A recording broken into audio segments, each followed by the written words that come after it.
qui stasera con Concessione Gioviale, la nostra scrittrice, per presentare il suo secondo libro.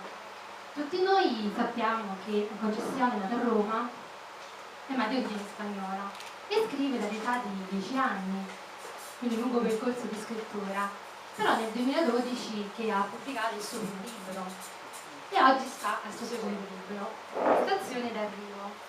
E come potete vedere ce l'abbiamo qui, abbiamo anche la copertina di quadri, che qui abbiamo anche la nostra pittrice Fabiola Moretti, autrice della copertina del libro.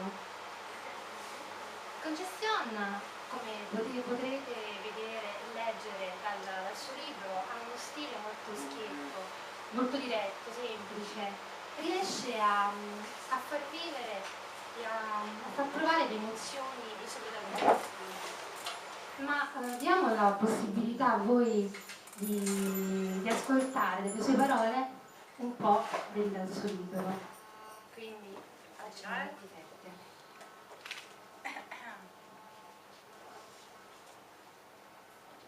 Così avrete modo di capire, di sentire quello che ho sentito io quando ho letto il suo libro. Colpa mia questa cosa, aspetta. Prova. Provo? Non provo. Vai. Prova, ok. Quante volte avremmo voluto fare una cosa e non l'abbiamo fatta? Quante volte avremmo voluto comprare una cosa e non l'abbiamo fatto?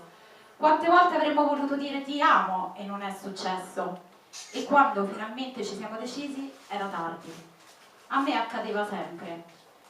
La mattina seguente mi alzai con un forte mal di testa, avevo gli occhi gonfi come due patate. Accesi il computer, la domenica mattina, quando non andavo a fare il jogging, cercavo di promuovere il mio libro sul web. Che tu abbia pubblicato con un editore famoso o sconosciuto, quando sei un esordiente, ci vuole sempre un po' di tempo per farti conoscere. Perché, come dice Concessione, come le piace dire, Stazione d'arrivo è il libro di tutti perché, come ho detto prima, è un inno all'amicizia, all'amore, e lei crede molto nell'amicizia, nell'amore, e quindi stasera avremo i protagonisti del libro in vita, qui con noi. Io ho passato un periodo un po' particolare, come sempre, della mia vita in cui, grazie al sostegno degli amici, ho superato determinate situazioni.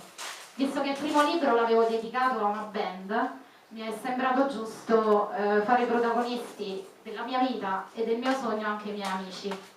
E quindi ovviamente romanzando determinate situazioni, è un po' un inno all'amicizia che mi lega con loro, e quindi è nata Stazione d'arrivo.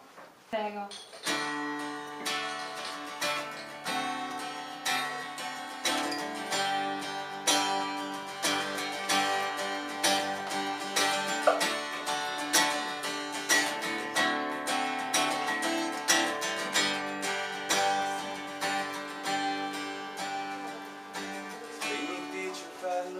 Ora che non ho più voglia di pensare,